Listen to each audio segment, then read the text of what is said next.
입니다. 네, 먼저 김강립 일총괄조정관이 코로나19 대응 방안 등을 설명하겠습니다. 3월 31일 화요일 정례브리핑을 시작하겠습니다.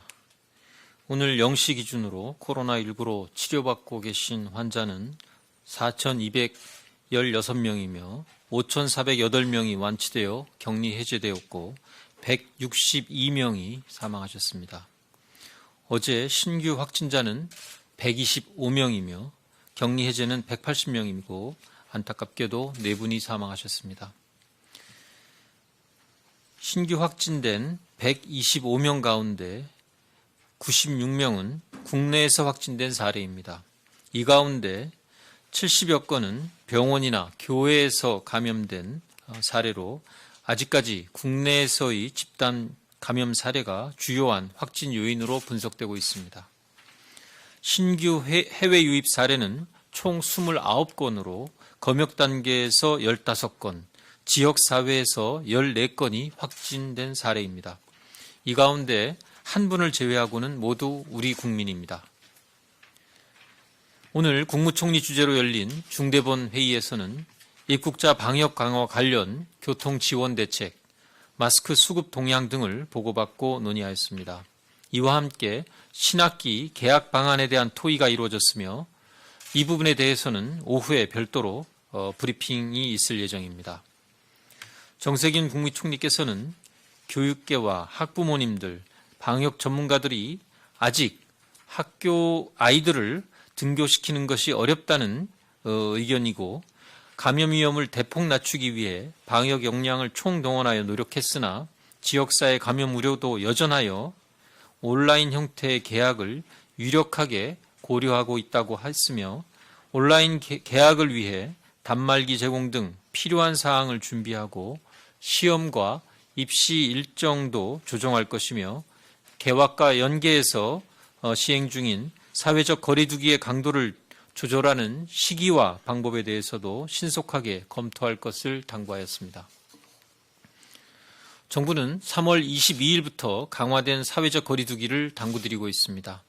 종교시설, 실내체육시설, 유흥시설 등의 운영 자제를 요청드렸으며 불가피하게 운영하는 경우에는 방역 당국이 정한 준수사항을 철저히 지키도록 하였습니다. 강화된 사회적 거리두기를 실시한 이후 신규 확진자는 하루 100명 내외를 유지하고 있으나 여전히 산발적으로 집단 감염 사례가 발생하고 해외 유입 사례도 증가하여 매일 100명 내외의 확진 환자가 지속적으로 발생하고 있습니다. 강화된 사회적 거리두기를 2주째 실천하면서 일상의 즐거움을 희생하면서 많은 불편함을 겪고 계신 국민들께 진심으로 감사와 위로의 말씀을 드립니다. 정부는 환자 발생을 줄이기 위해 범정부적인 노력을 기울이고 있으나 완연한 감소세를 보이지 못하는 것에 대하여 송구하다는 말씀을 드립니다. 정부와 국민들의 노력에도 불구하고 코로나19 발생이 계속 산발적으로 반복되고 있어 느슨해질 경우 재확산의 우려도 높다고 평가됩니다. 철저한 사회적 거리두기 실천을 통해 지역사회의 감염을 적절히 차단하는 준비가 늦어질 경우 일상과 방역을 함께하는 생활방역 체계로의 전환 시기도 멀어질 수 있습니다. 우리 모두를 위해 개인의 불편을 감수해 주시고 계시는 모든 국민 여러분께 다시 한번 감사드리며 조금 더 힘을 내서 강화된 사회적 거리두기에 적극 참여해 주실 것을 요청드립니다. 해외 입국자 방역 강화를 위한 시설과 교통 지원 대책 준비 상황에 대하여 설명드리겠습니다. 내일 0시부터 모든 나라에서 입국하는 모든 입국자가 2주간 격리 대상이며 우리 국민과 장기 체류 외국인의 경우에는 자가격리를 받게 되며 일정한 거주지가 없는 단기 체류 외국인은 시설 격리됩니다. 강화된 검역 절차 실시 이후 한국을 방문하는 단기 체류 외국인은 상당히 줄어들 것으로 예상되어 시설 격리 인원은 정확히 예측은 어려우나 최근 외국인 단기 체류자 가운데 보름 이상 체류한 체류자의 규모가 하루 50명 수준으로 급격히 감소한 점이나 2주 격리가 실시되면 단기 체류 외국인 수가 더 줄어들 가능성이 크기 때문에 현재 준비된 9개의 임시검사시설 1,600여 시를 우선적으로 활용하여 시설 격리를 실시할 계획입니다. 다만 예측보다 단기 체류 외국인이 많을 경우를 대비하여 격리시설을 확충할 준비도 아울러 하고 있고 입국 현황을 모니터링하면서 시설이 부족할 것으로 판단되면 즉시 격리시설을 확충할 예정입니다. 격리시설을 이용할 경우 이에 소요되는 비용은 본인이 지불하여야 하며 참고로 해외 입국자가 자가격리를 할 경우에는 국적을 불문하고 생활지원비는 지원하지 않습니다. 해외 입국의 대부분을 차지하고 있는 우리 국민과 국내 거주지가 분명한 장기 체류 외국인의 경우에는 2주간 자가격리를 의무적으로 해야 합니다. 자가관리 앱과 전담 공무원을 통해 자가격리 수칙 준수 여부를 철저히 관리할 계획이며 안전신문고, 지자체 신고센터 등을 통한 주민신고도 활성화할 계획입니다. 자가격리 또는 시설격리 수칙을 위반할 경우 무관용 원칙에 따라 벌칙이 적용된다는 점을 유념하고 입국 이후 14일간의 자가격리를 충실히 지켜야 합니다. 우리 국민이든 외국인이든 자가격리는 건강 상태를 살피는 목적도 있지만 본인으로 인한 감염병 확산을 차단하기 위한 조치로서 공동체의 일원으로서 당연히 받아들여야 하는 의무사항임을 유념하고 행동하여 주시기 바랍니다.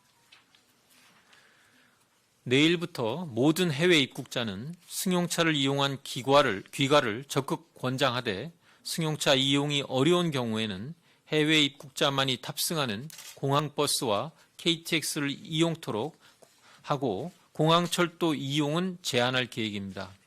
우선 공항에서 승용차를 이용하는 입국자는 공항 주차장까지 최단 동선으로 안내하고 승용차를 이용하지 않는 해외 입국자는 인천공항에서 출발하는 공항버스와 광명역 KTX를 이용하여 각 지역의 역사 등으로 이동한 이후 승용차를 이용하여 귀가하거나 지자체가 별도의 수송 지원을 할 계획입니다.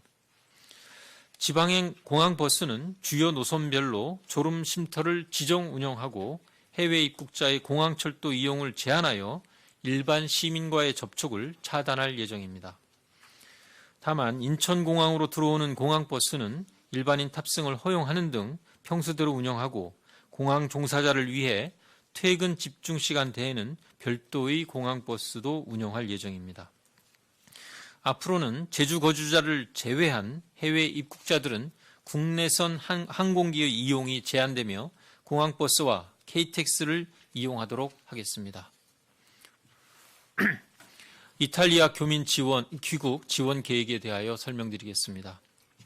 코로나19 확진자 발생률과 치사율이 높고 이동 금지령이 내려져 어려운 상황에 처해 있는 이탈리아 교민들을 안전하게 국내로 이송할 계획입니다. 530여 명의 교민과 가족들이 내일과 모레 두 차례에 나뉘어서 임시 항공편으로 인천공항에 도착할 예정입니다.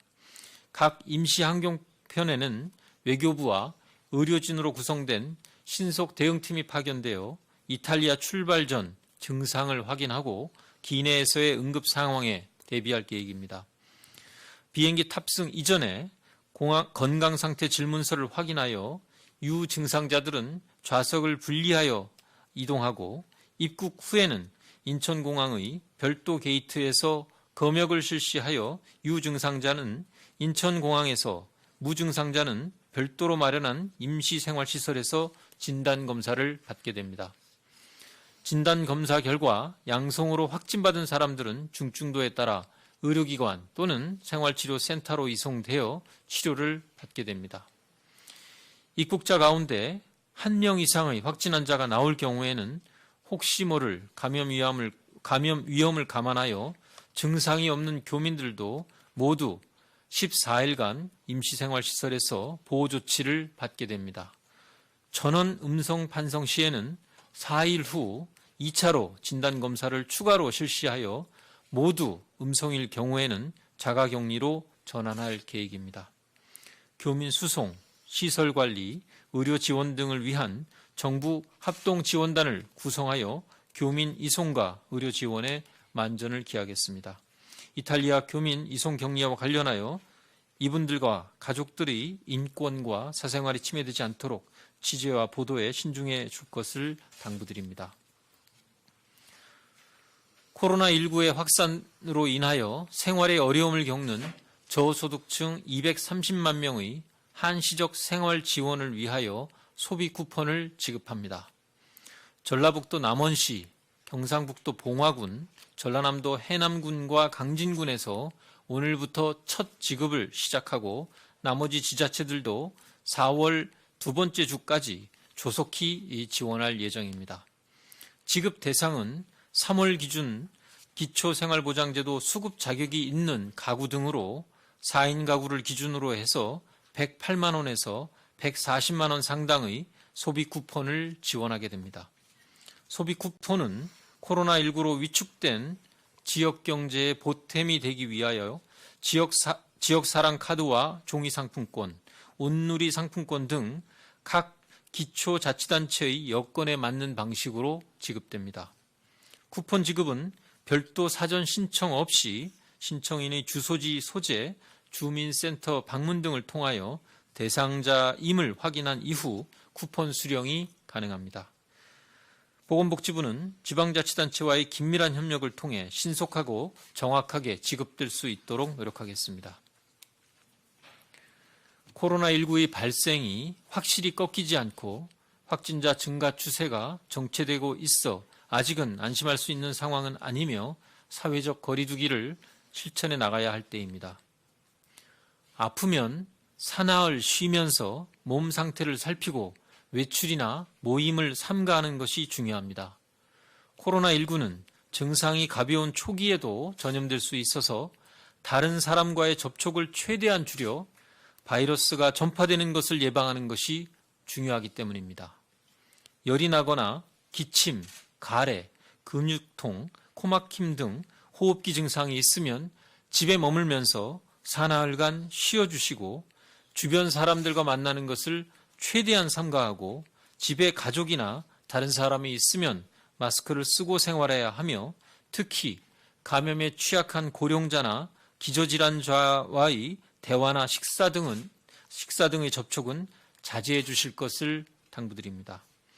병원에 가거나 생필품을 사기 위해 어쩔 수 없이 외출을 할 경우에는 마스크를 착용하시고 기업이나 사업주들께서는 증상이 있는 사람이 출근하지 않도록 또는 증상이 나타날 경우 집으로 돌아가 바로 쉴 수 있도록 적극 협조해 주시기 바랍니다. 지금까지 성숙한 시민의식을 보여주고 계신 국민 여러분들께 깊은 감사의 인사를 드리며 서로를 위로하고 조금 더 힘을 내서 사회적 거리두기에 적극 참여해 주실 것을 요청드립니다. 지금까지처럼 국민들께서 방역 당국과 힘을 합쳐 함께 노력해 나간다면 대한민국은 코로나19의 위기를 극복할 수 있을 것입니다. 감사합니다. 네, 지금부터 질의응답 시간을 가지겠습니다.